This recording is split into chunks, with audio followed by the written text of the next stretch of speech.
Bon, je vais te montrer comment obtenir une meilleure lutte de prévisualisation sur ton boîtier Lumix. Quand on travaille avec un log, donc là présentement en Vlog, l'aperçu, le retour, il est gris. L'image est décontrastée, désaturée, c'est du log. Donc généralement, on aime bien appliquer une lutte de prévisualisation, au moins sur le boîtier ou un moniteur externe pour avoir un rendu proche d'un Rec 709. Maintenant, personnellement, je trouve que la lutte de prévisualisation, celle qui est par défaut sur le boîtier, elle n'est pas incroyable, je trouve qu'elle manque un peu de contraste et de saturation. Donc je pense qu'on peut trouver mieux. Et justement, je vais te montrer un workflow très simple pour créer ta propre lutte. C'est très rapide, c'est pas compliqué, tu vas voir, il n'y a pas besoin d'avoir des connaissances en étalonnage pour le faire. Alors moi, je vais te montrer un exemple sur DaVinci Resolve, mais je pense que tu pourras trouver l'équivalent si tu utilises un autre logiciel. Alors sur DaVinci Resolve, comment ça se passe? Tu vas voir, c'est très simple. Voici notre plan de référence. Ça a été filmé avec le S5 II et donc c'est du Vlog. Donc là, il suffit d'aller dans Effets, on va prendre la conversion d'espace colorimétrique. Même si tu sais pas comment ça fonctionne, c'est pas grave, il suffit de suivre ce que je vais faire. Donc on règle d'abord l'espace colorimétrique et le gamma source. Donc là, ça a été filmé sur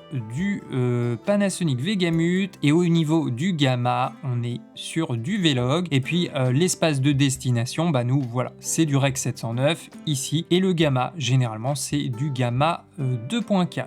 Et voilà, ça y est, on a déjà notre rendu. Ça sera la lutte de prévisualisation. Donc je vais fermer ça. On peut renommer CEC, conversion d'espace colorimétrique. Et tu peux voir, bah voilà le rendu. Donc c'est pas mal. On a un rendu plutôt neutre, mais on a un bon niveau de contraste et de saturation. D'ailleurs, je peux te le montrer en comparaison avec la lutte par défaut. Donc je vais utiliser les versions. Je vais renommer ça lutte. On va réinitialiser le nœud. Voilà, là il est bien réinitialisé. Je vais dans lutte et je vais te montrer, tu vois, par exemple, Vlog 2 Rec 709, c'est celle-ci. Je la mets. Alors je vais même ouvrir les scopes juste à côté. Donc ça, tu vois, c'est la lutte de prévisualisation et ça, c'est les scopes. Donc on a un peu plus de contraste et c'est pas juste un peu, il y en a quand même beaucoup plus avec un niveau de saturation un peu plus élevé. Donc ça, c'est la conversion et ça, c'est la lutte par défaut sur le boîtier. Donc moi, je la trouve un peu terne, un peu décontrastée. Donc je vous recommande cette option. C'est vraiment très simple à faire. Donc là, on a notre base pour créer notre lutte. Donc ensuite, comment ça se passe? On va dans plan, on va faire un clic droit ici sur la miniature de notre étalonnage et on va cliquer simplement ici générer la lutte. Alors là, il y a plusieurs options. Soit on crée une lutte cube, soit une lutte Panasonic V-Lutte. Alors la Panasonic V-Lutte, déjà on l'utilise que sur les boîtiers Lumix évidemment, et celle-ci c'est vraiment juste pour un usage en tant que lutte de prévisualisation sur le boîtier en interne.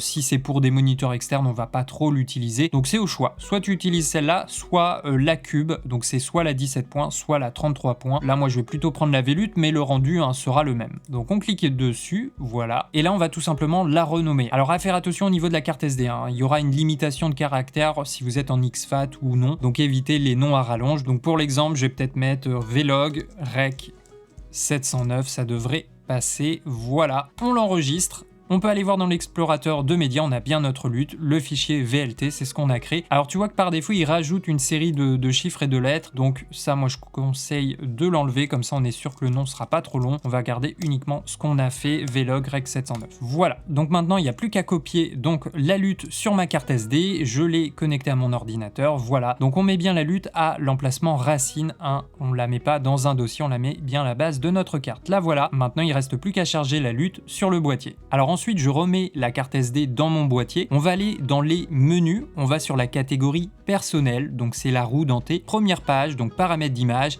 Et puis, on va aller sur bibliothèque de lutte. Alors là, on peut voir les luttes qui ont déjà été importées. Vlog 709, c'est la lutte par défaut. Après, voilà, agressive 709, nicest. Et là, Vlog Ben, Lumix Test. Ça, c'était justement les exemples de lutte. Donc, je l'ai déjà importé cette lutte de prévisualisation. Mais pour l'exemple, on va le refaire. Donc, tu choisis un emplacement libre. Puis, on va sur chargement et là on va chercher, on sélectionne la lutte qu'on a créée. Ensuite il reste plus qu'à sélectionner la bonne lutte pour la prévisualisation. Donc on va dans la 5e page, écran affichage vidéo, puis on clique sur Assist Visual Vlog et là on va pouvoir choisir notre lutte à afficher en prévisualisation. Et voilà, on a bien une nouvelle lutte de prévisualisation. Je te montre la comparaison avec celle d'origine. On peut voir que même sur un petit écran, on arrive à voir la différence. Le rendu sera un peu plus agréable tout en restant assez neutre. Là, on n'a pas créé de look, on n'a pas fait une lutte personnalisée, on s'est juste servi de la conversion standard d'un log vers un Rec 709.